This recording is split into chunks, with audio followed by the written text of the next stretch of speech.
to another Read It live stream. I did try to do this earlier, but I was just getting tired. And now I'm officially back. We're gonna try to, I guess you could say we're gonna try to speed run through this.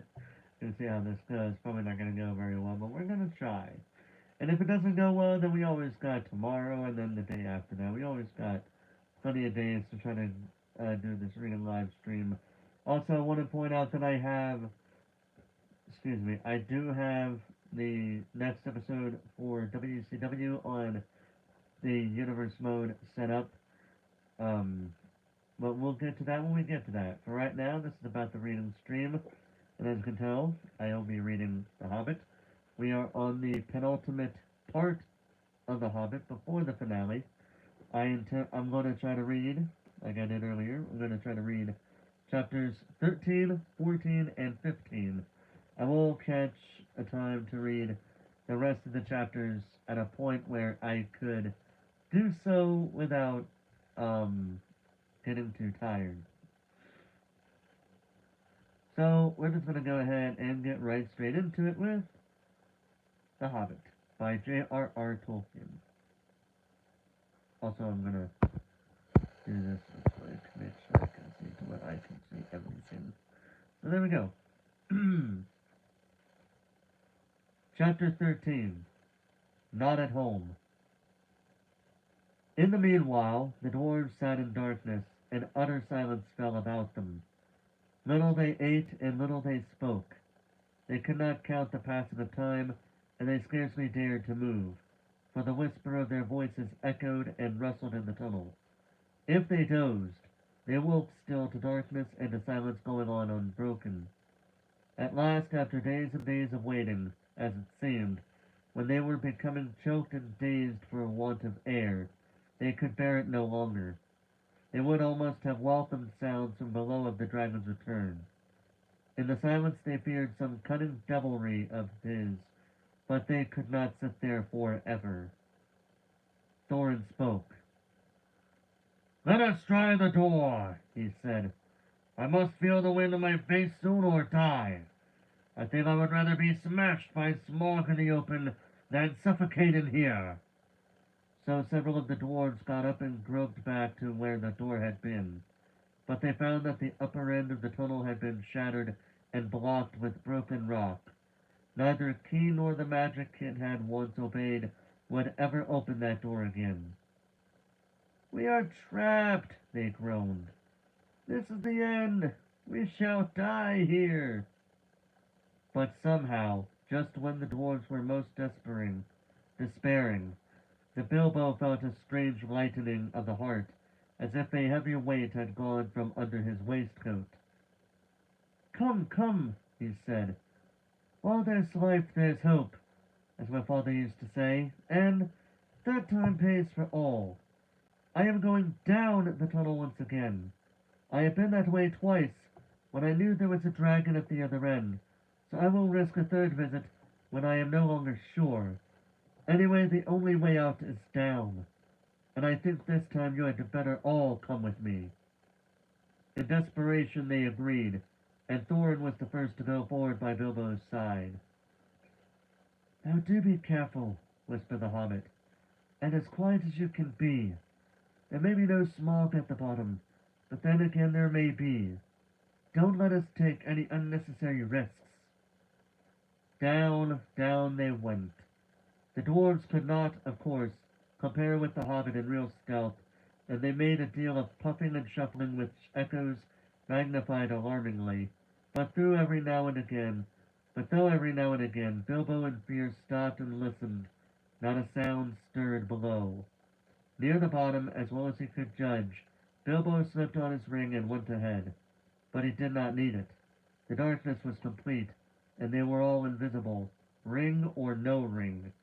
In fact, so black was it that the hobbit came to the opening unexpectedly, put his hand on air, stumbled forward, and rolled headlong into the hall. There he lay face downwards on the floor and did not dare to get up, or hardly even to breathe. But nothing moved. There was not a gleam of light, unless, as it seemed to him, when at last he slowly raised his head, there was a pale white glint above him and far off in the gloom. but certainly it was not a spark of dragon fire, though the warm stench was heavy in the place, and the taste of vapor was on his tongue. At length Mr. Baggins could bear it no longer. "Confound you, Smog, you worm!" he squeaked aloud. "Stop playing hide and seek! Give me a light and then eat me if you can catch me!" Faint echoes ran around the faint echoes ran round the unseen hall, but there was no answer. Bilbo got up and found that he did not know in what direction to turn. Bilbo got up. Wait, I already said that. Sorry. "Now I wonder what on earth Smog is playing at," he said. "He is not at home today, or tonight, whatever it is, I do believe. If Oin and Gloin have not lost their tinder boxes, perhaps we can make a little light, and have a look round before the luck turns." "Light!" he cried. "Can anybody make a light?" The dwarves, of course, were very alarmed when Bilbo fell forward down the step with a bump into the hall, and they sat huddled just where he had left them at the end of the tunnel. "Shh, shh," they hissed when they heard his voice, and though that helped the hobbit to find out where they were, it was some time before he could get anything else out of them. But in the end, when Bilbo actually began to stamp on the floor and screamed out "Light!" at the top of his shrill voice, Thorin gave way, and Oin and Gloin were sent back to their bundles at the top of the tunnel. After a while, a twinkling gleam showed them returning, Oin with a small pine torch light in his hand, and Gloin with a bundle of others in his arms. Quickly Bilbo trotted to the door and took the torch, but he could not persuade the dwarves to light the others, or to come and join him yet. As Thorin carefully explained, Mr. Baggins was still officially their expert burglar and investigator. If he liked to risk a light, that was his affair. They would wait in the tunnel for his report, so they sat near the door and watched. They saw the little dark shape of the hobbit start across the floor, holding his tiny light aloft. Every now and again, while he was still near enough, they caught a glint and a tinkle as he stumbled on some golden thing. The light grew smaller as he wandered away into the vast hall. Then it began to rise, dancing into the air. Bilbo was climbing the great mound of treasure. Soon he stood upon the top and still went on. Then they saw him halt and stoop for a moment, but they did not know the reason. It was the Arkenstone, the heart of the mountain. So Bilbo guessed from Thorin's description. But indeed there could not be two such gems, even in so marvelous a hoard, even in all the world. Ever as he climbed, the same white gleam had shone before him and drawn his feet towards it. Slowly it grew to a little globe of pallid light. Now as he came near, it was tinged with a flickering sparkle of many colors at the surface, reflected and splintered from the wavering light of his torch. At last he looked down upon it, and he caught his breath. The great jewel shone before his feet of its own inner light, and yet, cut and fashioned by the dwarves, who had dug it from the heart of the mountain long ago, it took all light that fell upon it, and changed it into 10,000 sparks of white radiance shot with glints of the rainbow. Suddenly Bilbo's arm went towards it, drawn by its enchantment. His small hand would not close about it, for it was a large and heavy gem, but he lifted it, shut his eyes, and put it in his deepest pocket. "Now I am a burglar indeed," thought he, "but I suppose I must tell the dwarves about it sometime. They did say I could pick and choose my own share, and I think I would choose this if they took all the rest." All the same, he had an uncomfortable feeling that the picking and choosing had not really been meant to include this marvelous gem, and that trouble would yet come of it. Now he went on again. Down the other side of the great mound he climbed, and the spark of his torch vanished from the sight of the watching dwarves. But soon they saw it far away in the distance again. Bilbo was crossing the floor of the hall. He went on until he came to the great doors at the further side, and there was a draught of air refreshing him, but it almost puffed out his light. He peeped timidly through, and caught a glimpse of great passages, and of the dim beginnings of wide stairs going up into the gloom. And still there was no sight nor sound of Smog. He was just going to turn and go back, when a black shape swooped at him, and brushed his face. He squeaked and started, stumbled backwards and fell. His torch dropped head downwards and went out. "Only a bat, I suppose, and hope," he said miserably. "But now what am I to do? Which way is east, south, north, or west?" "Thorin! Fallen! Oin! Gloin! Filey! Kylie!" he cried as loud as he could. It seemed a thin little noise in the wide blackness. "The light's gone out! Someone come and find me and help me!" For the moment his courage had failed altogether. Vaguely the dwarves heard a small cry, as though the only word they could catch was, "Help!" "Now what on earth under it has happened?" said Thorin. "Certainly not the dragon, or he would not go on squeaking." They waited a moment or two, and still there was no dragon noises, no sound at all, in fact, but Bilbo's distant voice. "Come! One of you, get another light or two!" Wait, no, wait, Thorin. "Come! One of you, get another light or two!" Thorin ordered. "It seems we have to go and help our burglar." "It is about our turn to help," said Balin, "and I am quite willing to go. Anyway, I expect it is safe for the moment." Gloin lit several more torches, and then they all crept out, one by one, and went along the wall as hurriedly as they could.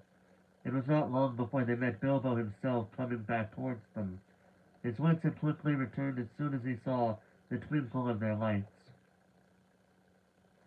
"Only a bat and a drugged torch, nothing worse," he said, in answer to their questions. Though they were much relieved, they were inclined to be grumpy at being frightened for nothing, but what they would have said, if he had told them at that moment about the Arkenstone, I don't know. The mere fleeting glimpses of treasure which they had caught as they went along had rekindled all the fire of their dwarfish hearts.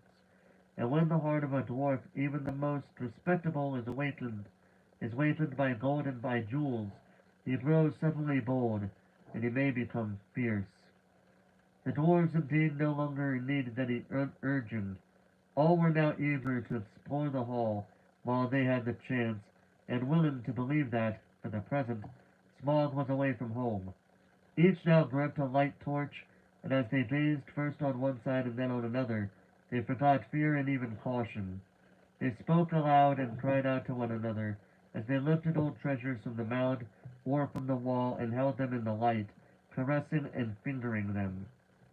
Filey and Kylie were almost in merry mood, and finding still hanging their many golden harps, strung with silver, they took them and struck them, and being magical, and also untouched by the dragon, who had small interest in music, they were still in tune. The dark hall was filled with a melody that had long been silent, but most of the dwarfs were more practical. They gathered gems and stuffed to their pockets, and let what they could not carry fall back through their fingers with a sigh. Thorin was not least among these, but always he searched from side to side for something which he could not find. It was the Arkenstone, but he spoke of it yet to no one. Now the dwarves took down mail and weapons from the walls and armed themselves. Royal indeed did Thorin look, clad in a coat of gold-plated rings, with a silver-hafted axe in the belt crusted with scarlet stones. "Mr. Baggins," he cried, "here is the first payment of your reward. Cast off your old coat and put on this." With that he put on Bilbo a small coat of mail, wrought for some young elf prince long ago. It was of silver steel, which the elves called mithril, and with it went a belt of pearls and crystals. A light helm of figured leather, strengthened beneath with hoops of steel, and studded about the brim with white gems, was set upon the hobbit's head. "I feel magnificent," he thought, "but I expect I look rather absurd. How they would laugh on the hill at home. Still, I wish there was a looking glass handy." All the same, Mr. Baggins clapped his head more clear of the bewitchment of the hoard that the dwarves did. Long before the dwarves were tired of examining the treasures, he became weary of it and sat down on the floor, and he began to wonder nervously what the end of it all would be. I would give a good many of these precious goblets, he thought, for a drink of something cheering out of one of Bjorn's wooden bowls. Thorin! He cried aloud. What's next?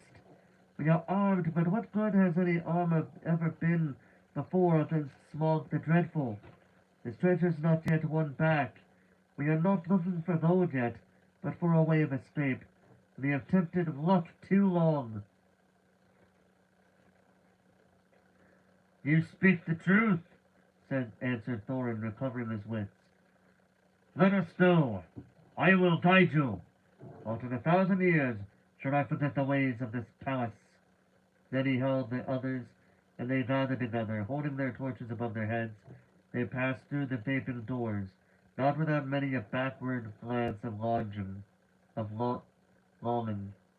Their glittering mail they had covered again with their old cloaks, and their bright helms with their tattered hoods, and one by one they walked behind Thorin, a line of little lights in the darkness, and halted often, listening in fear once more for any rumor of the dragon's coming.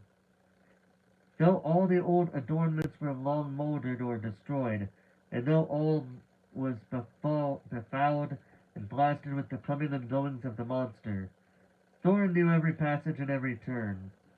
They climbed long stairs and turned and went down wide echoing ways, and turned again and climbed yet more stairs, and yet more stairs again. These were smooth, cut out from the living rock broad and fair, and up, up the dwarves went, and they met no sign of any living thing, only furtive shadows that fled from the approach of their torches fluttering in the draughts. The steps were not made, all the same, for hobbit lanes, and Bilbo was just feeling that he could go on no longer, when suddenly the roof sprang high and far beyond the reach of their torchlight. A white glimmer could be seen coming through some opening far above, and the air smelt sweeter.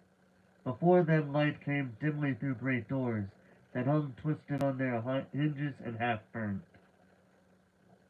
This is the great chamber of Thror, said Thorin, the hall of feasting and the council. Not far off now is the front gate. They passed through the ruined chamber. Tables were rotting there. Chairs and benches were lying there overturned, charred and decaying. Skulls and bones were upon the floor among flagons and bowls and broken drinking horns and dust. As they came through yet more doors at the further end, a sound of water fell upon their ears, and the gray light grew suddenly more full. There is the birth of the running river, said Thorin. From here it hastens to the gate. Let us follow it. Out of a dark opening in a wall of rock there issued a boiling water, and it flowed swirling in a narrow channel, carved and made straight and deep by the cunning of ancient hands. Beside it ran a stone-paved road, wide enough for many men abreast. Swiftly along this they ran, and round a wide sweeping turn. And behold! Before them stood the broad light of day. In front there rose a tall arch, still showing the fragments of old cavern work within, worn and splintered and blackened though it was. A misty sun sent its pale light between the arms of the mountain, and beams of gold fell on the pavement of the threshold. A whirl of bats frightened from slumber by their smoking torches flurried over them, as they sprang forward their feet, slithered on stones rubbed smooth and slimed by the passing of the dragon. Now before them the water fell noisily outward, and foamed down towards the valley. They flung their pale torches to the ground, and stood gazing out with dazzled eyes. They were come to the front gate, and were looking out upon Dale. Well, said Bilbo, I never expected to be looking out of this door, and I never expected to be so pleased to see the sun again, and to feel the wind on my face. But Ow! This wind is cold! It was. A bitter easterly breeze blew with a threat of oncoming winter. It swirled over and round the arms of the mountain into the valley and sighed among the rocks. After their long time in the stewing depths of the dragon-haunted caverns, they shivered in the sun. Suddenly Bilbo realized that he was not only tired, but also very hungry indeed. "It seems to be late morning," he said, "and suppose it is more or less breakfast time, if there is any breakfast to have. But I don't feel that Smaug's front doorstep is the safest place for a meal. Do let's go somewhere where we can sit quiet for a bit." "Quite right," said Balin, "and I think I know which way we should go. We are to make for the old lookout post at the southwest corner of the mountain." "How far is that?" asked the hobbit. 5 hours' march, I should think. It will be rough going. The road from the gate along the left edge of the stream seems all broken up. But look down there! The river loops suddenly east across Dale in front of the ruined town. At that point there was once a bridge leading to steep stairs that climbed up the right bank and so to a road running towards Ravenhill. There is, or was, a path that left the road and climbed up to the post. A hard climb too, even if the old steps are still there. "Dear me," grumbled the hobbit. "More walking and more climbing without breakfast. I wonder how many breakfasts and other meals we have missed inside that nasty, clouthless, timeless hole." As a matter of fact, 2 nights and the day between had gone by, and not altogether without food, since the dragon smashed the magic door, but Bilbo had quite lost count, and it might have been 1 night or a week of nights for all he could tell. "Come, come," said Thorin, laughing. His spirits had begun to rise again, and he rattled the precious stones in his pockets. "Don't call my palace a nasty hole. You wait till it has been cleansed and redecorated." "It won't be till Smaug's dead," said Bilbo glumly. "In the meanwhile, where is he? I would give a good breakfast to know. I hope he is not up on the mountain looking down at us." That idea disturbed the dwarves mightily, and they quickly decided that Bilbo and Balin were right.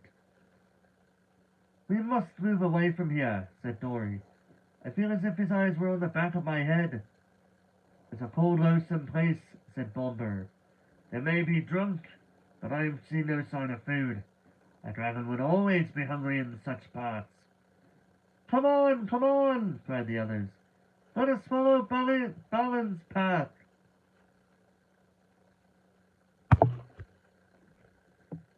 Under the rocky wall to the right there was no path, so on they trudged among the stones on their left side of the river, and the emptiness and desolation soon sobered even Thorin again.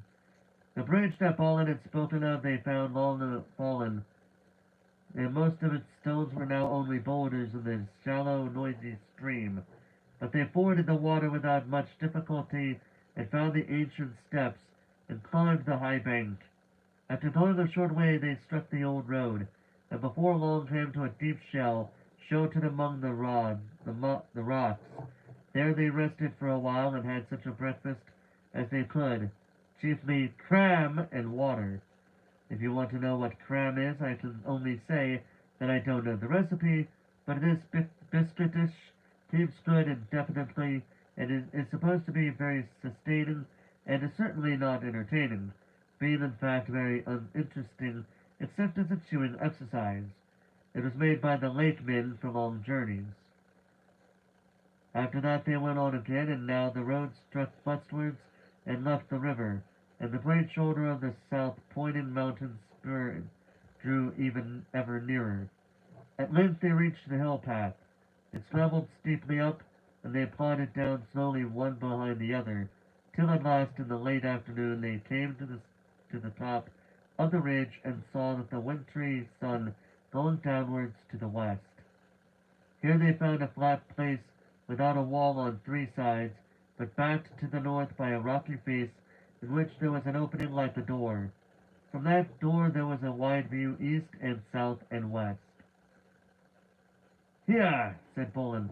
"In the old days we used always to keep watchmen, and that door behind leads into a rock-hewn chamber that was made here as the guard-room. There were several places like it round the mountain, but there seemed small need for watchmen in the days of our prosperity, and the guards were made to over comfortable. Perhaps otherwise we might have had on the warning of the coming of the dragon, and things might have been different. Still, here we can now lie hid and sheltered for a while, and can see much without being seen."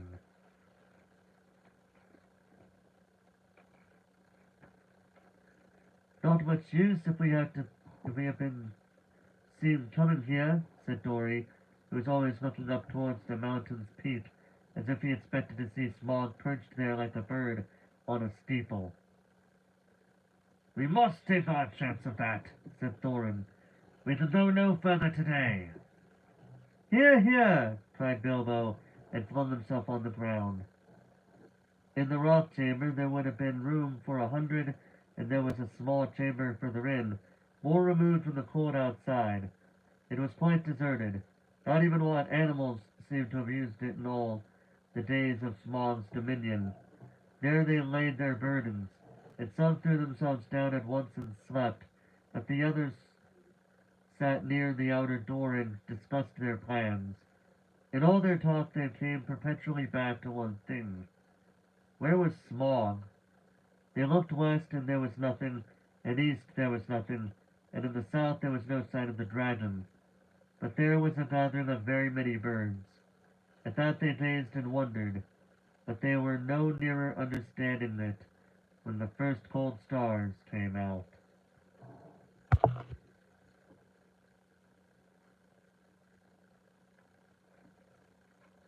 One of three.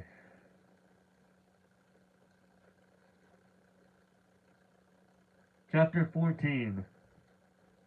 Fire and Water. Now, if you wish, like the dwarves, to hear the news of Smog, you must go back again to the evening when he smashed the door and flew off in rage 2 days before. The men of the lake town, Asgaroth, were mostly indoors, for the breeze was from the black east and chill, but a few were walking on the quays and watching, as they were fond of doing, the stars shine out from the smooth patches of the lake as they opened in the sky. From their town the lonely mountain was mostly screened by the low hills at the far end of the lake, through a gap in which the running river came down from the north.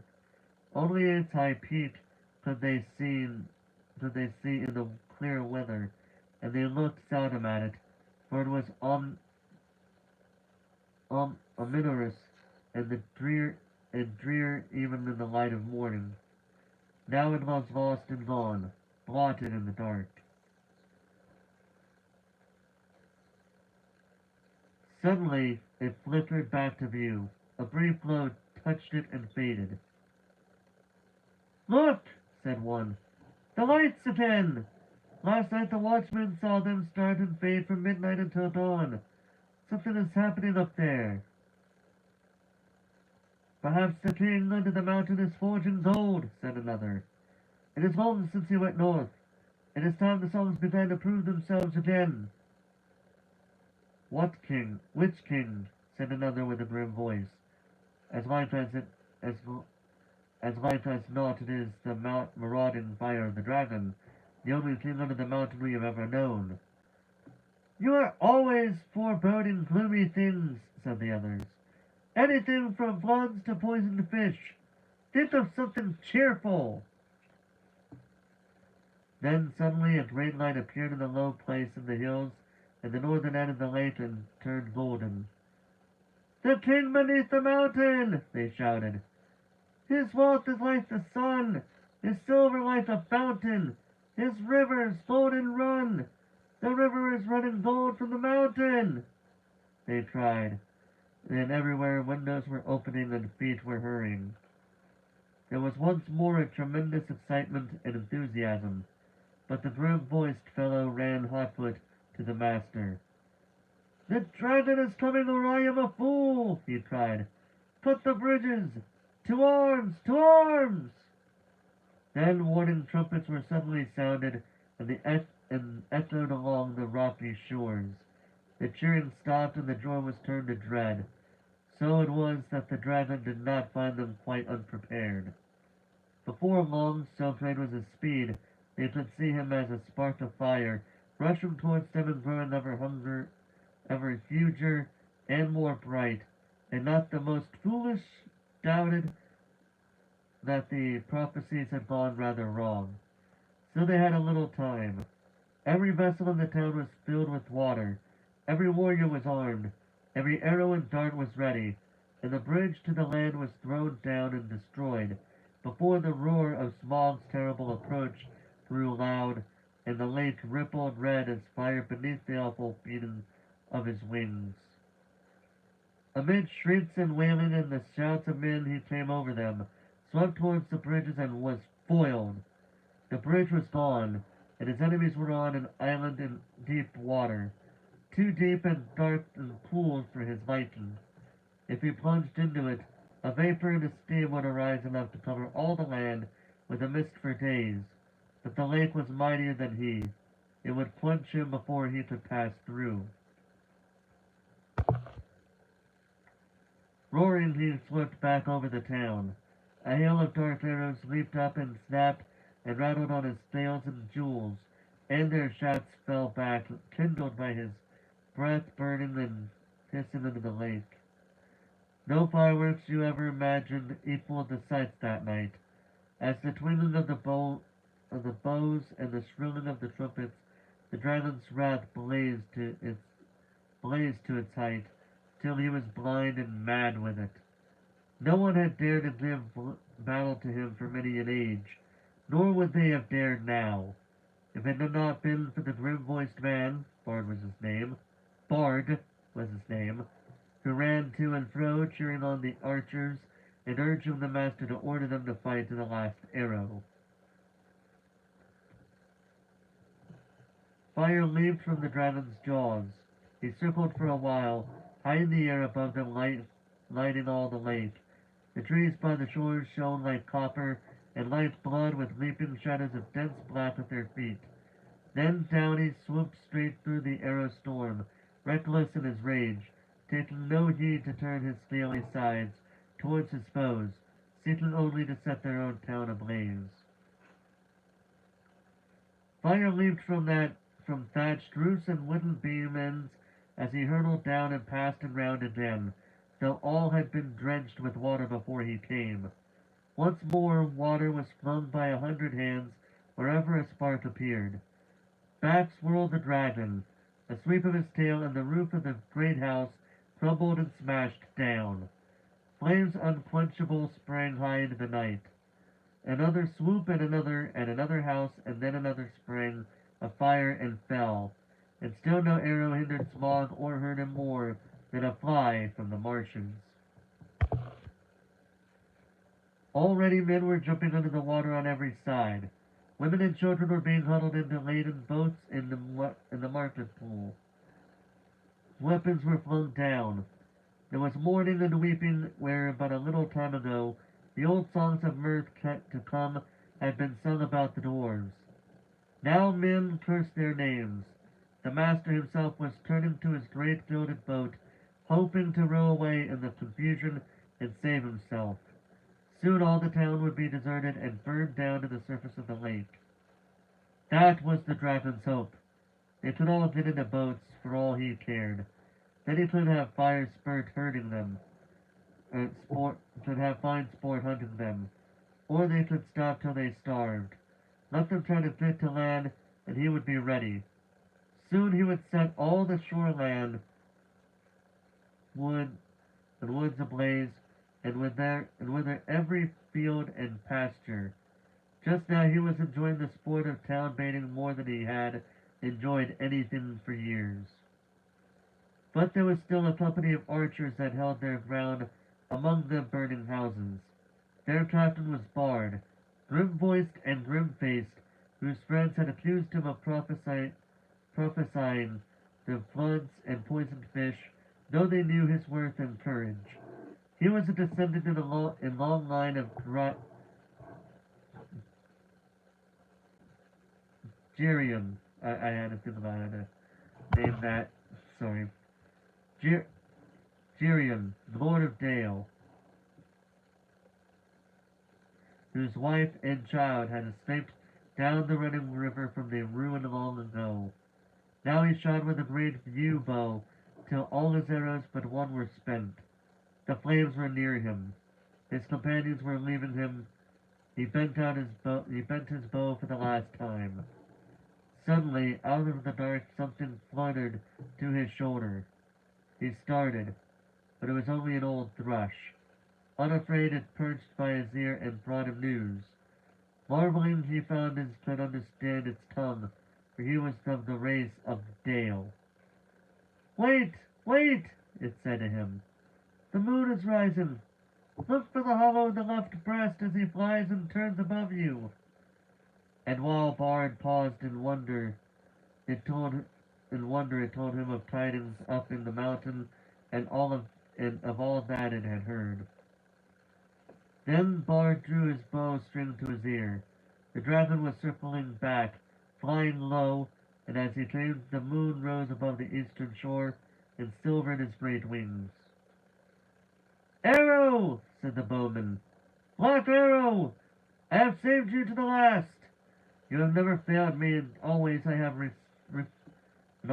recovered you. I had you from my father, and he from of old.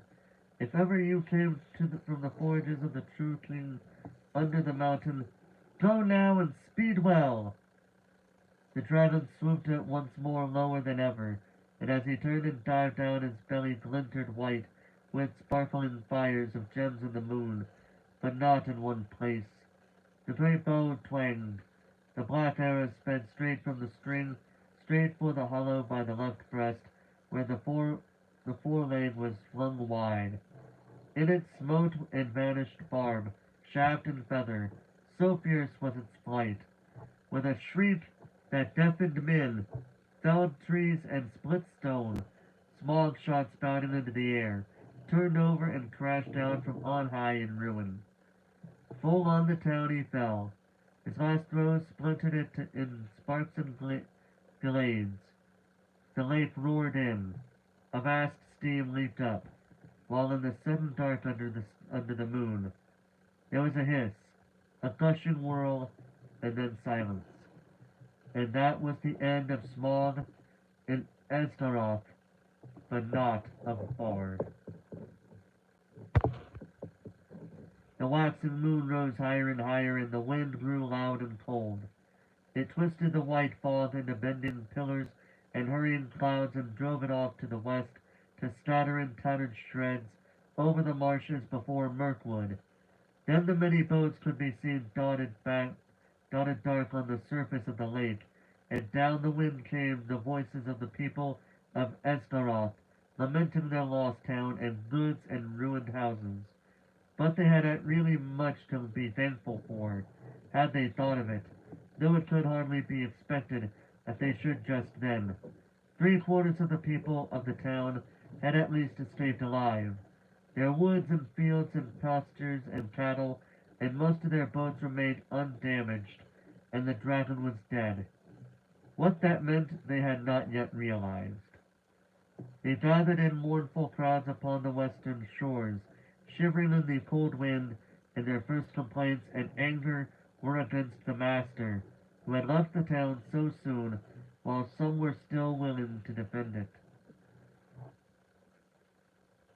He may have a good head for business, especially his own business, some murmured, but he is no good when anything serious happens. And they praised the courage of Bard and his last mighty shot. If only he had not been killed, they all said, we would make him a king. Bard the dragon shooter of the line of Tyrion. Alas that he is lost. And in the very midst of their talk, a tall figure stepped from the shadows. He was drenched with water. His black hair hung wet over his face and shoulders. A fierce light was in his eyes.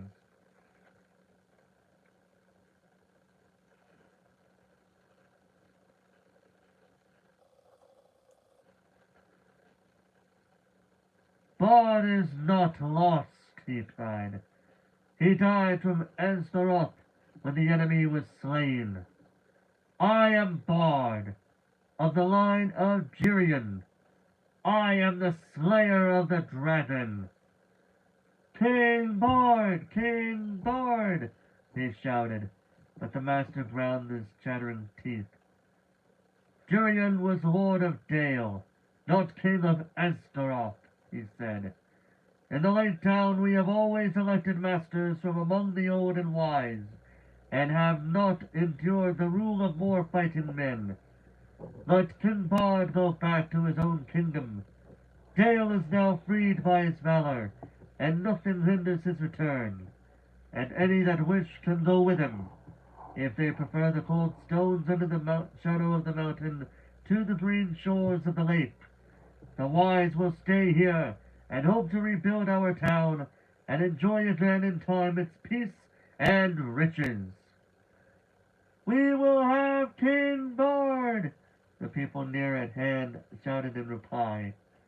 We have had enough of the old men and the money counters. And people further off took up the cry, Up the bowmen and down with money bags, till the clamor echoed along the shore.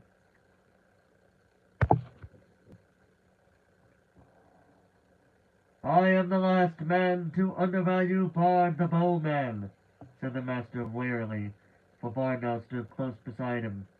He has tonight earned an eminent place in the roll of the benefactors of our town, and he is worthy of many imperishable songs. But why, O people? And here the master rose to his feet and spoke very loud and clear. Why do I get all your blame? For what fault am I to be deposed? Who aroused the dragon from his slumber, I might ask? Who obtained of us rich gifts and simple help, and led us to believe that old songs could come true? Who played on our soft hearts and our pleasant fancies?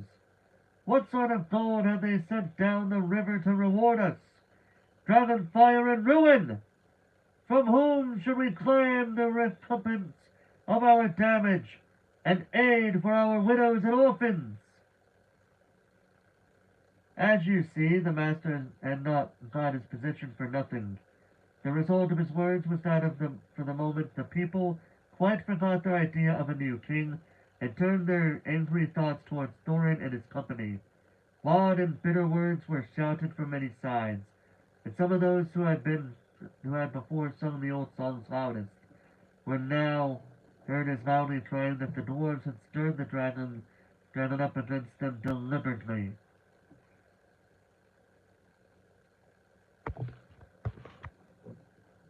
Fools! Said Bard. Why waste words and wrath on those unhappy creatures? Doubtless they perished first in fire before Smaug came to us. Then, even as he was speaking, the thought came into his heart of the fabled treasure of the mountain lying without guard or owner, and he fell suddenly silent. He thought of the master's words and of Dale rebuilt and filled with golden bells, if he could but find them in. At length he spoke again. This is no time for angry words, master, or for considering weighty plans of change. There is work to do. I serve you still, though after a while I may think again of your words and go north with any that will follow me. Then he strode off to help in the ordering of the camps and in the care of the sick and the wounded. But the master scowled at his back as he went, and remained sitting on the ground. He thought much, but said little, unless it was to call loudly for men to bring him fire and food. Now everywhere Bard went he found talking running like fire among the people concerning the vast treasure that was now unguarded. Men spoke of the recompense for all their harm that they would soon get from it, and wealth over and to spare with which to buy rich things from the south, and it cheered them greatly in their plight. That was as well, for the night was bitter and miserable. Shelters could be contrived for few, the master had one, and there was little food, even the master went short. Many took ill of wet and cold and sorrow that night, and afterwards died, who had escaped uninjured from the ruin of the town, and in the days that followed there was much sickness and great hunger. Meanwhile, Bard took the lead and ordered things as he wished, though always in the master's name, and he had in hard task to govern the people and direct the preparations for their protection and housing. Probably most of them would have perished in the winter that now hurried after autumn, if help had not been to hand.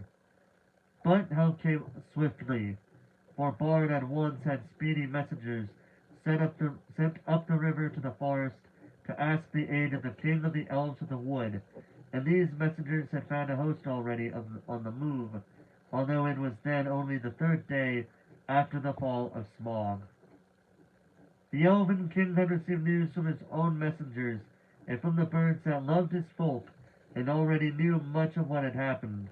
Very great indeed was the commotion among all things, with wings that dwelt on the borders of the desolation of the dragon. The air was filled with circling flocks, and their swift flying messengers flew here and there across the sky. Above the borders of the forest there was whistling, crying, and piping. Far over Mirkwood tidings spread. Smog is dead!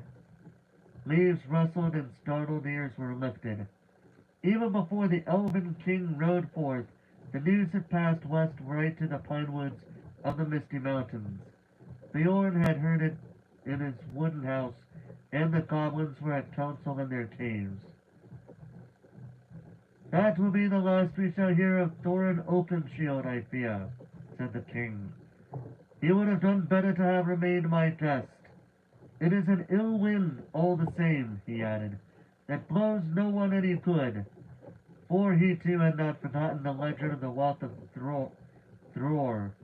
So it was that Bard's messengers found him now marching with many spearmen and bowmen, and crows were gathered thick above him, for they thought that war was awakening again, such as had not been in those parts for a long age.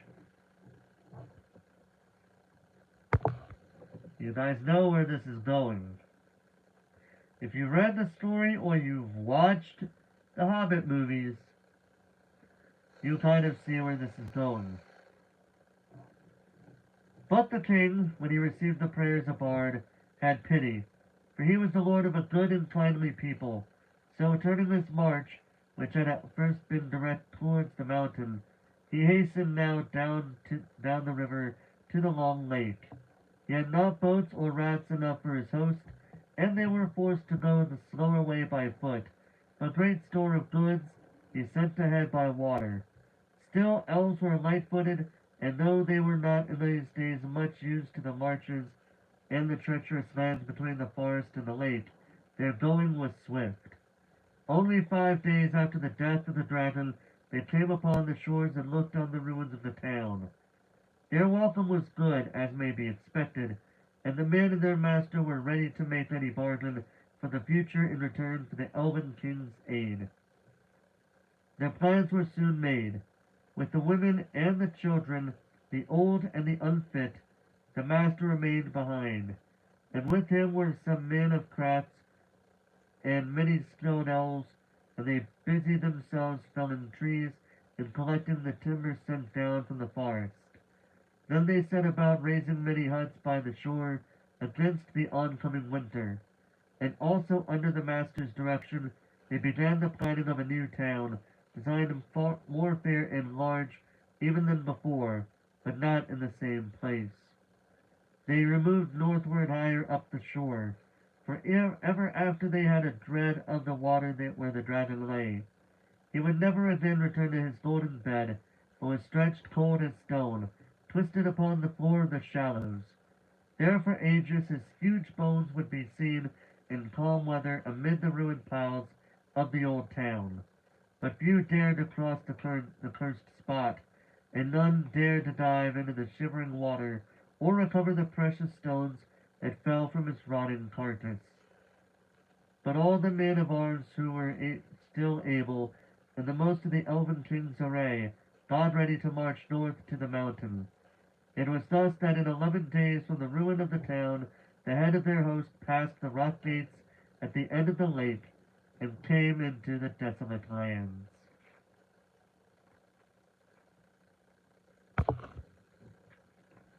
That's 2 of 3 done.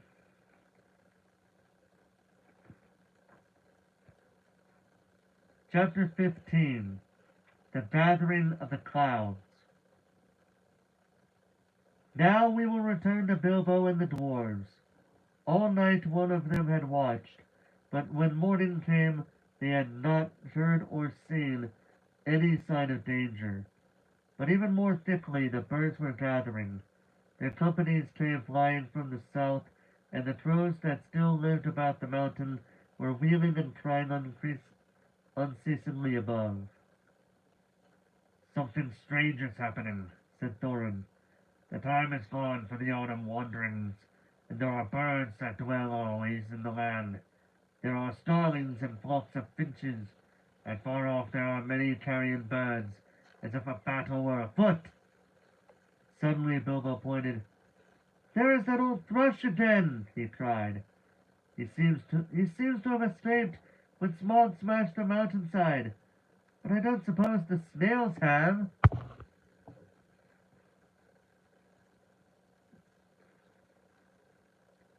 Sure enough, the old thrush was there, and as Bilbo pointed, he flew towards them and perched on a stone nearby. Then he fluttered his wings and sang. Then he tossed his head on one side as if to listen, and again he sang, and again he listened. "I believe he is trying to tell us something," said Balin. "But I do not follow the speech of such birds. It is very quick and difficult. Can you make it out, Baggins?" "Not very well," said Bilbo. As a matter of fact, he could make nothing of it at all. "But the old fellow seems very excited." "I only wish he was a raven," said Balin. "I thought you did not like them. You seemed very shy of them when we came this way before." "Those were crows, and nasty, suspicious-looking creatures at that, and rude as well. You must have heard the ugly names they were calling after us. But the ravens are different. There used to be great friendship between them and the people of Thror, and they often brought us secret news, and were rewarded with such bright things as they coveted to hide in their dwellings. They live many a year, and their memories are long, and they have known their wisdom to their children. I knew many among the ravens of the rocks when I was a dwarf lad. This very height was once named Ravenhill, because there was a wise and famous pair, old Cark and his wife, that lived there above the guard chamber.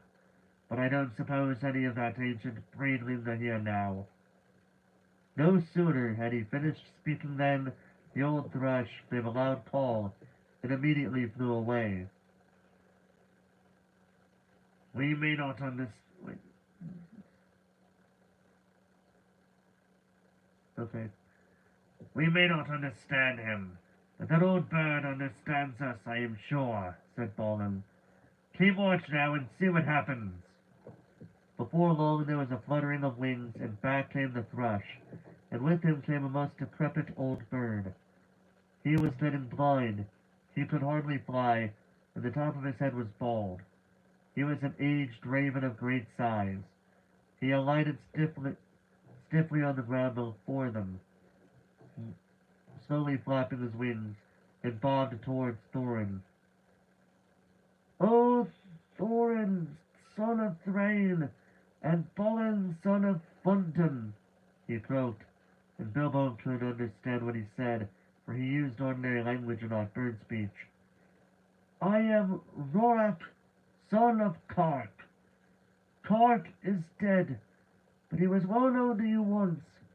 It is 100 years and 53 since I came out of the age, but I do not forget what my father told me. Now I am the chief of the great ravens of the mountain.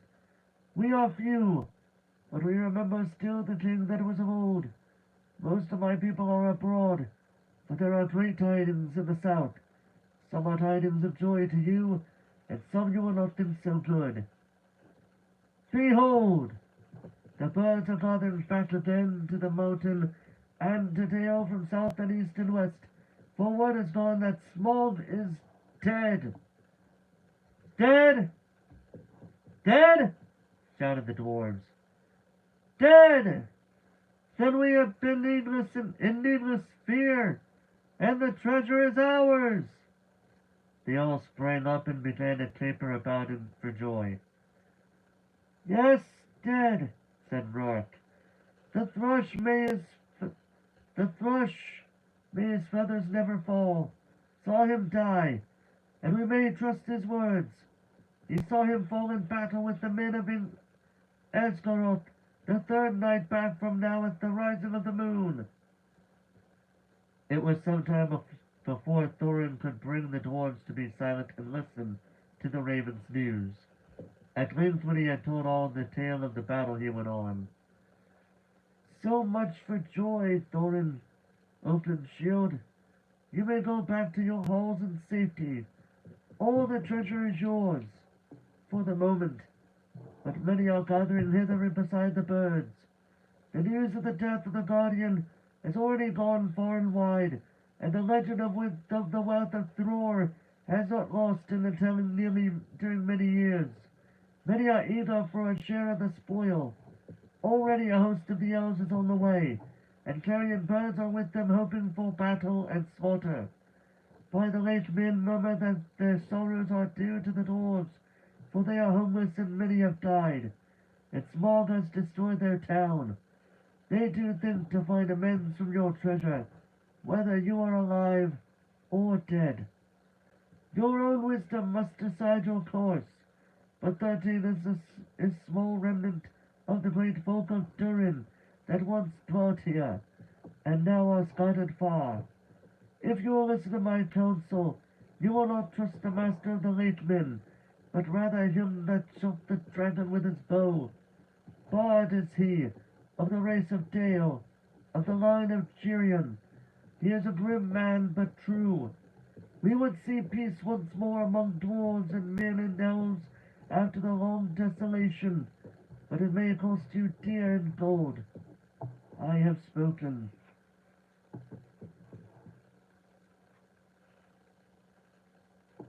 Then Thorin burst forth in anger. Our thanks, Roark, Kark's son! You and your people shall not be forgotten, but none of our gold shall thieves take or the violent carry off while we are alive. If you would earn our thanks still more, bring us news of any that draw near. Also I would beg of you, if any of you are still young and strong of wing, that you would send messengers to our kin in the mountains of the north, both west from here and east, and tell them of our plight. But go especially to my cousin Dane in the Iron Hills, for he has many people well armed and dwells nearest to this place. Bid him hasten. I will not say if this counsel be good or bad, quoth Roark, but I will do what can be. But I will do what can be done. Then off he flew. Back now to the mountain, cried Thorin. We have little time to lose. And little food to use, cried Bilbo, always practical on such points. In any case, he felt that the adventure was, properly speaking, over with the death of the dragon, in which he was much mistaken, and he would have given most of his share of the profits for the peaceful winding up of these affairs. Back to the mountains, cried the dwarves as if they had not heard him. So back he had to go with them.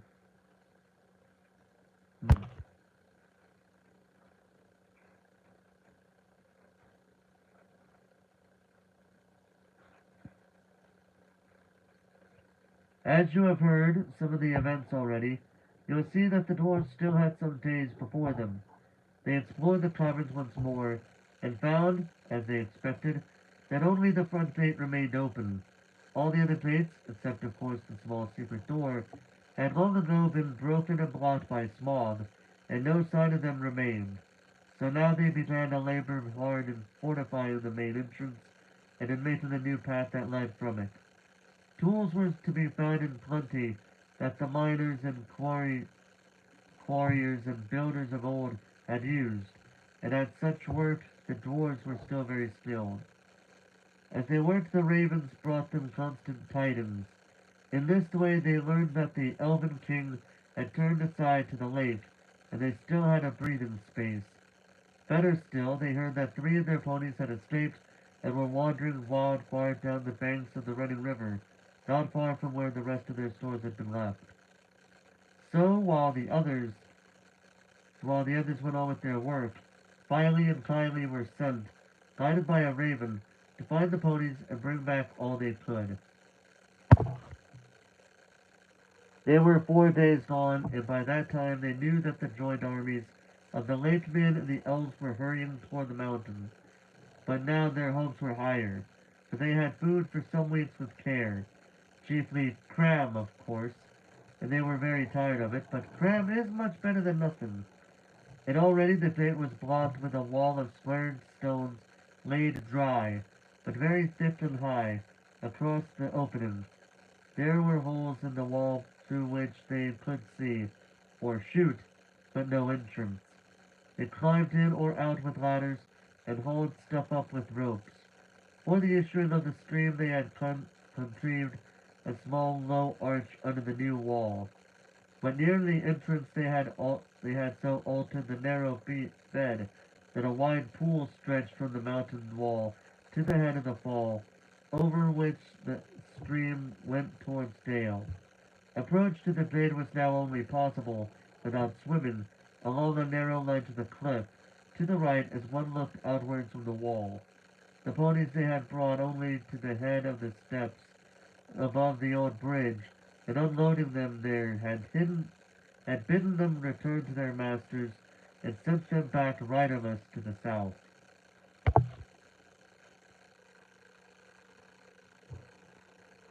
There came a night when suddenly there were many lights as of fires and torches away south of Dale before them. "They have come!" called Balin, "and their camp is very great. They must have come in the valley and under the cover of dusk along both banks of the river." That night the dwarves slept little. The morning was still pale when they saw a company approaching. From behind their wall they watched them come up to the valley's head, and climb slowly up. Before long they could see that both men of the lake armed as if for war, and elvish bowmen were among them. At length the foremost of these climbed those tumbled rocks, and appeared at the top of the falls, and very great was their surprise to see the pool before them, and the glade blocked with a wall of new hewn stone. As they stood pointing and speaking to one another, Thorin hailed them. Who are you?" he called in a very loud voice. "That come as if in war to the gates of Thorin, of son of Thrain, king under the mountain, and what do you desire?" But they answered nothing. Some turned swiftly back, and the others, after gazing for a while at the gate and its defenses, soon followed them. That day the camp was moved to the east of the river, right between the arms of the mountain. The rocks echoed them with voices and with song, as they had not done for many a day. There was the sound, too, of elven harps and of the sweet music, and as it echoed up towards them, it seemed that the chill of the air was warmed, and they caught faintly the fragrance of woodland flowers blossoming in spring. Then Bilbo longed to escape from the dark fortress, and to go down and join in the mirth and feasting by the fires. Some of the younger dwarves were moved in their hearts too, and they muttered that they wished things had fallen out otherwise, and that they might welcome such folk as friends, but Thorin scowled. Then the dwarves themselves brought forth harps and instruments regained from the hoard, and made music to soften his mood, but their song was not his elvish song, and was much like the song they had sung long before in Bilbo's little hobbit hole. Under the mountain, dark and tall, the king has come unto his hall. His foe is dead, the worm of dread, and never so his foes shall fall. The sword is sharp, the spear is long, the arrow swift, the bait is strong. The heart is bold that looks on gold, the dwarves no more shall suffer wrong.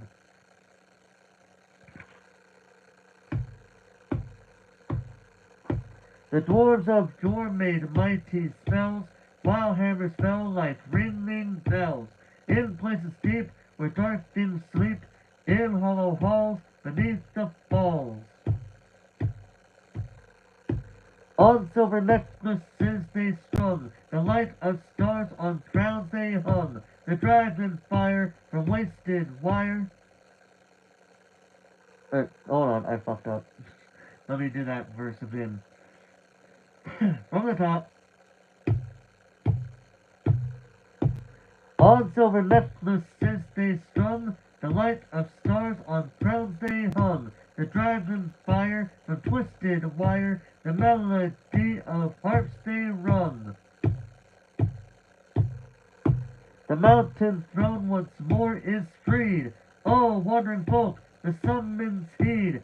Come haste, across the waste. The king of friend and kin has need.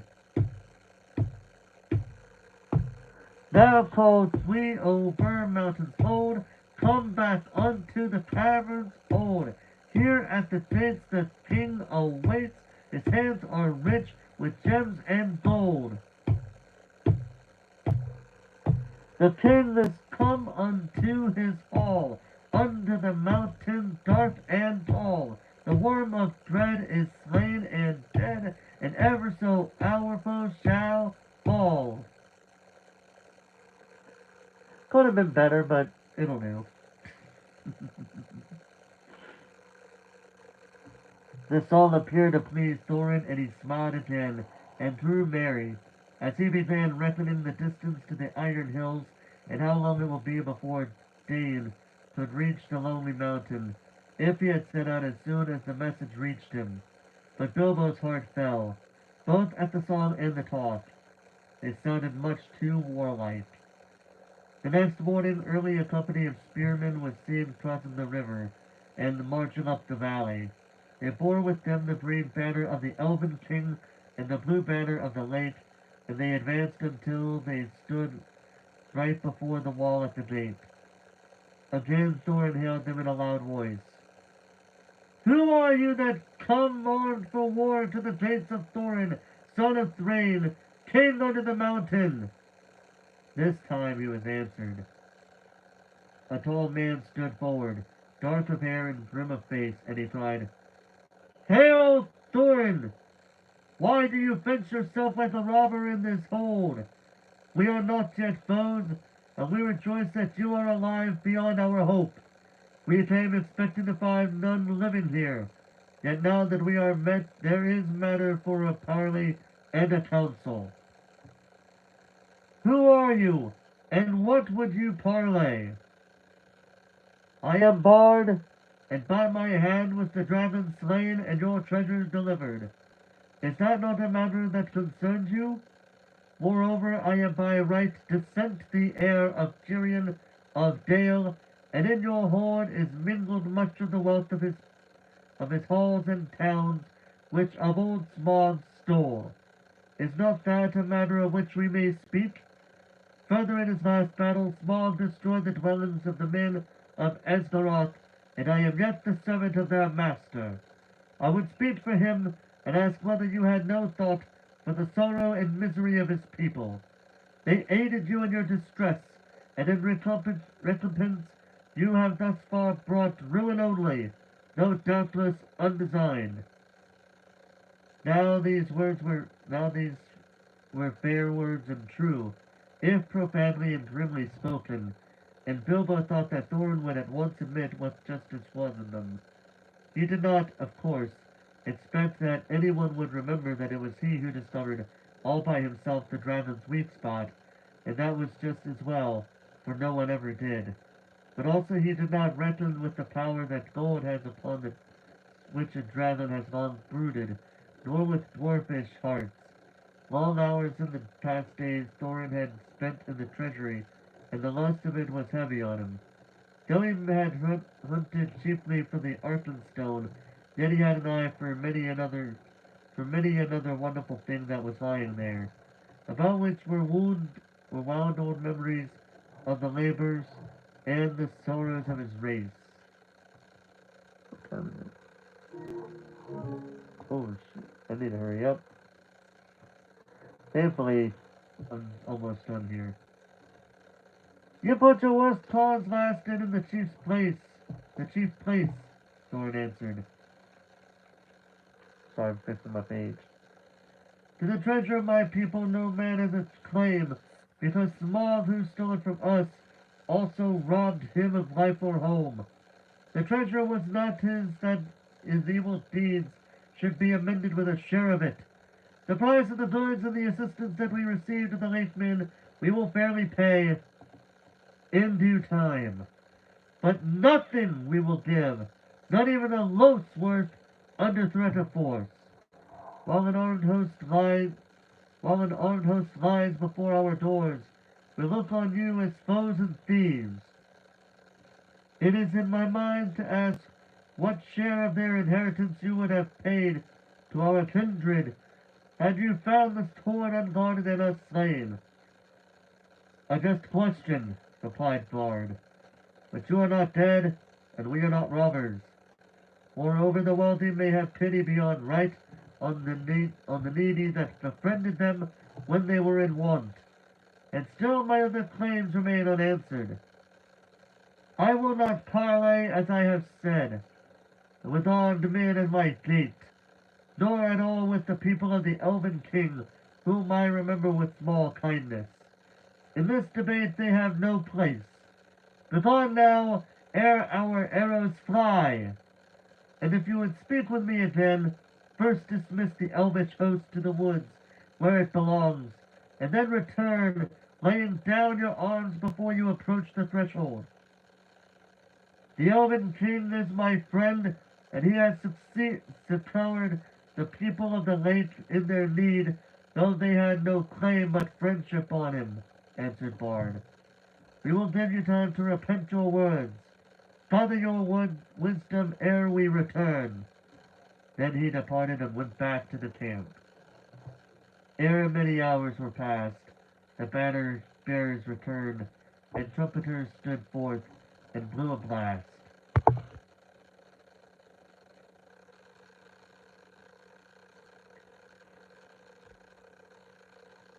In the name of Asgoroth and the forest, one cried, we speak unto Thorin Thrain, son of Oakenshield, calling himself the king under the mountain, and we bid him consider well the claims that have been urged, or be declared our foe. At the least he shall deliver 1/12th portion of the treasure unto Bard, as the dragon slayer, and as the heir of Girion. From that portion Bard will himself contribute to the aid of Asgaroth. But if Thorin would have the friendship and honor of the lands about, as his sires had of old, then he will live also somewhat of his own for the comfort of the men of the lake.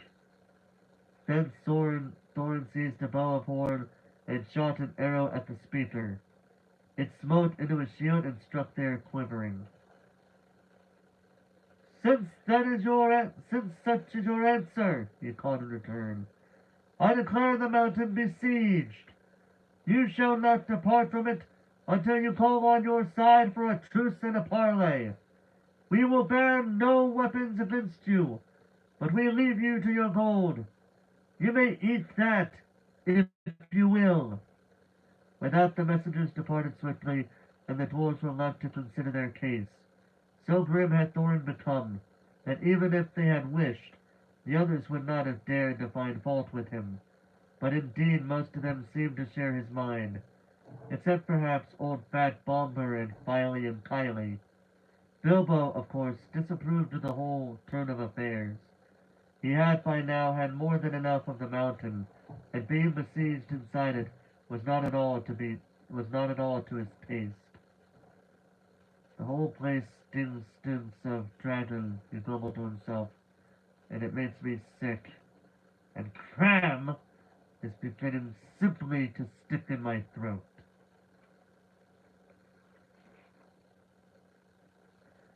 And that is the end of this part for The Hobbit.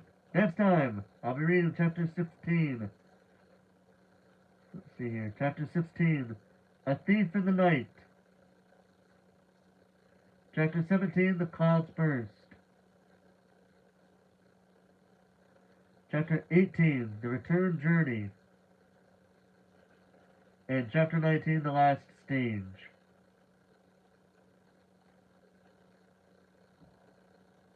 So yeah, that will be close. We are getting close to the end of The Hobbit.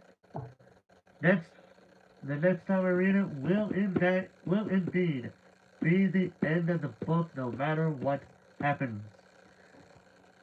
Next, on the next reading stream, I will be reading the top book over here, which is the U.S. history book, which also means, if need be, I will be roasting the crap out of people, depending on who we're talking about and what they've done. Either way, thank you guys so much for watching this episode, this reading live stream of The Hobbit.